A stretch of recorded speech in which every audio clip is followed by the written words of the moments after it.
ذہین اور حساس. ذہین اور حساس لوگوں میں قبض اور بسط کی کیفیت، یہ مختلف سائیکلز ہیں جو آتی رہتی ہیں. کبھی طبیعت میں پشمردگی ہے، دل بجھا ہوا سا ہے، کچھ نا امیدی سی ہے،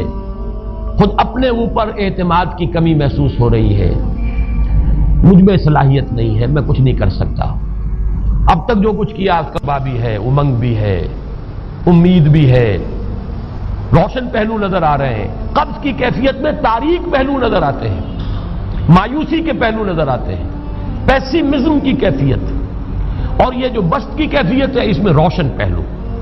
دیکھو یہ بھی تو ہے نا، آخر یہ بھی تو ہوا ہے اور بھی ہو سکتا ہے، آخر اب تک میں نے یہ کام بھی تو کر لیا، آگے بھی مشکل آسان ہو سکتی ہے. یہ دو کیفیات ہیں قبض اور بسط کی، جن کو کہ صوفیاء کرام نے یہ اصطلاحات، یہ عنوان دیے، قبض اور بسط. جتنی انسان کے اندر حساسیت کی کیفیت زیادہ ہوگی، ذہانت زیادہ ہوگی، اتنا ہی یہ جو ویوز ہیں اس کی ایمپلیٹیوڈ زیادہ ہوتی ہے. کم ذہین انسان ہے، کم حساس ہے، آئیں گے تو صحیح ہے، لیکن یہ کہ وہ ویو جو ہے اس کا ایمپلیٹیوڈ جو ہے اس کے اندر اوپر اور نیچے کی کیفیت زیادہ نہیں ہوگی. لیکن جتنا یہ معاملہ بڑھتا ہے یہ جو ویو ہے اس کی ایمپلیٹیوڈ بڑھتا چلا جاتا ہے. لیکن نارمل انسان کا معاملہ یہ ہے کہ یہ حدود کے اندر رہے. اسی کی ایک کیفیت جو ہے ایب نارمل جب ہو جاتا ہے، یہی ہے جو جدید ہماری جو سائیکولوجیکل میڈیسن ہے اس میں اسے مینیکس ڈپریسو سائیکوسس کہا جاتا. مایوسی ہوئی تو اتنی ہوئی کہ جیسے کمر ٹوٹ کر رہ گئی، اور اسی ڈپریشن میں ہوتی ہیں خودکشیاں، خودکشی کر جاتا ہے ڈپریشن. کچھ روشن پہلو نظر ہی نہیں آ رہا، کوئی امید کا پہلو نظر ہی نہیں آ رہا، کوئی صورت نظر نہیں آتی، کوئی امید بر نہیں آتی. کس طرف جاؤں، کدھر دیکھوں، کسے آواز دوں؟ اے ہجوم نامرادی دل بہت گھبرائے ہے. اور جب آدمی محسوس کرتا I can't face these realities، یہ commits suicide. یہ اور جب کیفیت ہوتی ہے انشراح کی تو آدمی خوب بھاگ رہا ہے، دوڑ رہا ہے، امنگ ہے، محنت ہے، دوڑ رہا ہے، امیدیں ہیں، اب ہر چیز کا روشن پہلو نظر آ رہا ہے. عجیب ہے یہ. اصل میں مجھے کچھ تجربہ بھی ہوا ہے، ہمارے خاندان میں بھی یہ مرض موجود رہا.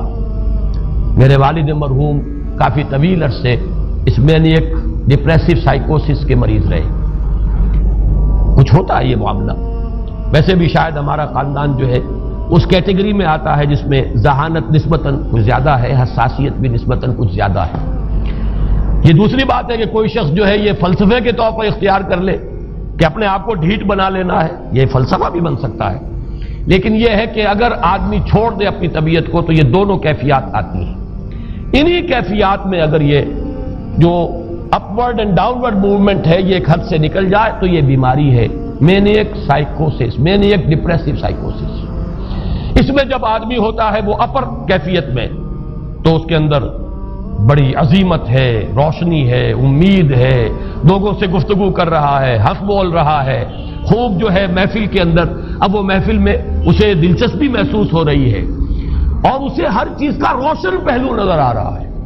خود اپنے وجود کا بھی روشن پہلو، دوسروں کے وجود کا بھی. دوسروں کی بات میں سے بھی وہ اچھا پہلو تلاش کریں گے، وہ برا پہلو تلاش نہیں کریں گے. جب دوسری کیفیت ہے ڈپریشن کی، ہر ایک کی بات میں کوئی برائی نظر آئے گی، کوئی اس کی نیت کا فطور ہے، کوئی فساد ہے، کوئی یہ جو ہے بدنیتی کے ساتھ یہ بات کر رہا ہے، کوئی خیر کہیں ہے ہی نہیں، برائی ہی برائی ہے، مایوسی ہی مایوسی ہے، بدلی ہی بدلی. یہ ہے در حقیقت وہ کیفیت. اس کو غالب نے بہترین انداز میں تعبیر کیا ہے. ذہین اور حساس انسانوں میں ان کی جو ترقی ہے وہ انہی مراحل سے ہو کر گزرتی ہے. اور ہر ڈپریشن کے بعد، ڈپریشن میں اس سینس میں استعمال نہیں کر رہا یعنی بیماری کی حد تک پہنچنے والی ڈپریشن نہیں، صرف قبض کی حد تک پہنچنے والا معاملہ. ہر قبض کے بعد جب بسط آتا ہے تو آگے ترقی ہوتی ہے، جس کو آپ کہتے ہیں بائی لیپس اینڈ باؤنڈس. آدمی جو ہے چھلانگ لگاتا ہے، گویا کہ ایک درجہ جو پہلے تھا اس سے آگے درجہ انسان کا جو ہے اس سے بلند تر پوزیشن پر انسان پہنچتا ہے. ہر قبض کے بعد جو نیا بسط آتا ہے وہ ایک نئی کیفیت، نئی شان، نئی بلندی، نئی رفعت لے کر آتا ہے. اس کو غالب نے تعبیر کیا ہے بہت خوبصورت انداز ہے، رکتی ہے میری طبع تو ہوتی ہے رواں اور، یعنی شاعر بھی کبھی ایسا وقت آتا ہے شعر جو ہے اس پر نازل ہی نہیں ہو رہا، شعر نہیں کہہ پا رہا، طبیعت میں رکاوٹ سی ہے، بندش سی ہو گئی ہے، کوئی کلام موضوع ہو ہی نہیں رہا، لیکن پھر جب یہ کیفیت جو ہے بدلتی ہے اور جب پھر بست کی کیفیت آتی ہے، رکتی ہے میری طبع تو ہوتی ہے رواں اور، پھر اس کے اندر ایک جولانی نئی ایک کیفیت جو ہے انشراح کی، وہ ایک بالکل نئی کیفیت نئی شان کے ساتھ، یہ ہے وہ معاملہ جو ان آیات مبارکہ کے پس منظر میں ہے۔ اسی لیے اب میں آپ کو اس کا حوالہ دے رہا ہوں، تفسیر مظہری میں قاضی ثناء اللہ پانی پتی رحمت اللہ علیہ نے بہت عمدہ بات فرمائی ہے کہ حالت قبض اگر کسی شخص پر طاری ہو تو اس حال میں اکسیر کا درجہ رکھتی ہے یہ سورہ مبارکہ، اس لیے کہ یہ نازل ہوئی ہے محمد الرسول اللہ صلی اللہ علیہ وسلم پر اسی حالت قبض میں، والضحیٰ واللیل اذا سجا ما ودعک ربک وما قلی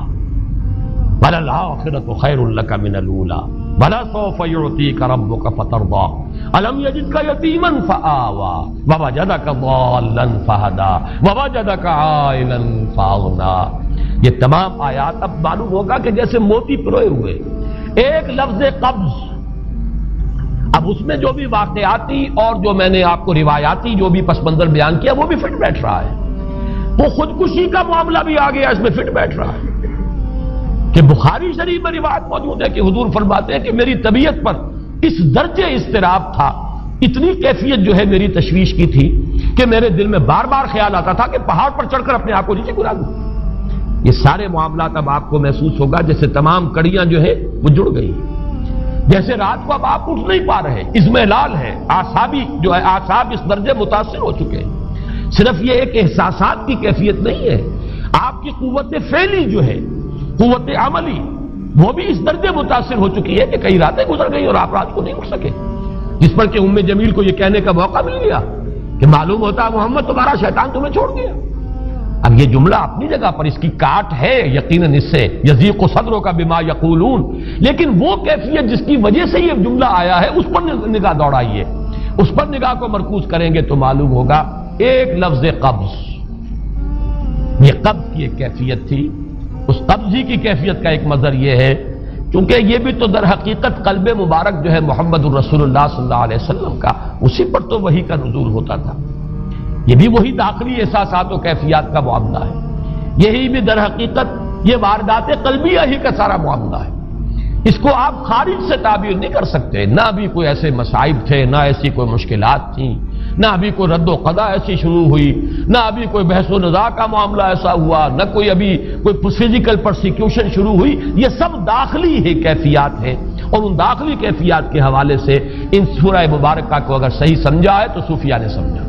وہ جو اقبال کا شعر ہے کہ کچھ جو سمجھا میرے شکوے کو تو رضواں سمجھا، مجھ کو جنت سے نکالا ہوا انسان سمجھا، اور کون سمجھے گا؟ وہ تو سمجھے گا کہ دکھے ہوئے وہ دل کی صدا ہے، وہ کیا ہے جو اقبال کی وہ ایک نظم ہے پرندے کی فریاد، گانا اسے سمجھ کر خوش ہونا سننے والے، یہ تو در حقیقت ایک دکھے ہوئے دل کی صدا فریاد، یہ صدا ہے۔ تو یہ کیفیت جو ہے رضوان سمجھ سکا ہے جو کہ داروغہ جنت ہے، اس نے سمجھا یہ وہی آدم جو نکالا گیا تھا یہاں سے، یہ اس کی فریاد ہے۔ کچھ جو سمجھا میرے شکوے کو تو رضواں سمجھا، مجھ کو جنت سے نکالا ہوا انسان سمجھا۔ تو واقعہ یہ ہے کہ اس سورہ مبارکہ کا صحیح فہم اگر حاصل ہوا ہے، وہ امام راضی کو حاصل ہو ہی نہیں سکتا، وہ عقل اور منطق کی گتھیاں سلجھانے والے آدمی ہیں، اپنی جگہ ان کی کنٹریبیوشن بہت، یہ لغت اور ادب کا کوئی خاص مسئلہ اس میں ہے ہی نہیں کہ زمخشری اس میں کوئی جولانی دکھائیں اپنی، اس میں کوئی ایسا اشکال ہے ہی نہیں، نحوی اشکال ہی نہیں، لیکن یہ واردات قلبیہ کا معاملہ ہے، احساسات باطنی کا معاملہ ہے،